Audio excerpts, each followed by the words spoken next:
আসসালামু আলাইকুম। বিকেলে চায়ের আড্ডায় চায়ের সাথে মুচমুচে মোনাক্কা তৈরি করব।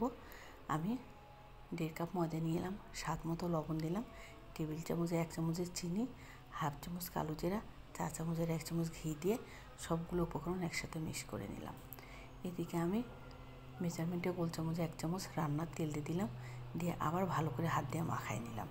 এখন আমি একটা ডো তৈরি করার জন্য আমি নর্মাল টেম্পারেচারে হাফ কাপ দুধ নিয়েছি, ঢেলে দিলাম। বাকিটা দুধ আমি ঢেলে দিলাম, দিয়ে একটা ডো তৈরি করে নিলাম। একটু কিছুক্ষণ মাখায় নিয়ে হাত দিয়ে একটু তেল দিয়ে আমি ডোটা আধা ঘন্টার জন্য রেস্টে রেখে দেব।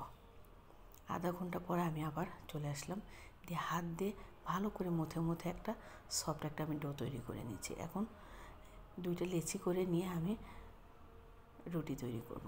রুটিটা বেশি পাতলা হবে না আর বেশি মোটাও হবে না। এই যে দেখতে পাচ্ছেন, একটা ছুরির 2 পাশে আমি তেল দিয়ে নিয়ে এখন 4 কোনা করে আমি এই যে মোনাক্কার সাইজে করে কেটে নিলাম। চুলে আগে থেকে আমি প্যান বসে তেল গরম হতে দিয়েছিলাম, সবগুলো দিয়ে দিলাম। কিছুক্ষণ পর আমি একটু উল্টে পাল্টে নিলাম। এগুলো হালকা একদম মিডিয়াম টু লো হিটে আস্তে আস্তে ভাজতে হবে। এদিকে ভাজা হয়ে যাক, এদিকে আমি এই যে তুলে নিলাম। এবং এই যে বাকি মোনাক্কাগুলো আমি একটু বড় সাইজ করে নিয়েছিলাম, কারণ বাসায় যেহেতু একটু বাচ্চা থাকে, ছোটোগুলো গলায় বেঁধে যাওয়ার সম্ভাবনা আছে, তাই আমি একটু বড় সাইজ করে এগুলোও ভেজে নিয়েছি। এই যে দেখুন, একটা আমি ভাঙিয়ে দেখাচ্ছি। এই যে দেখুন, হয়ে গেল আমার মজাদার মুসমুসে মোনাক্কা।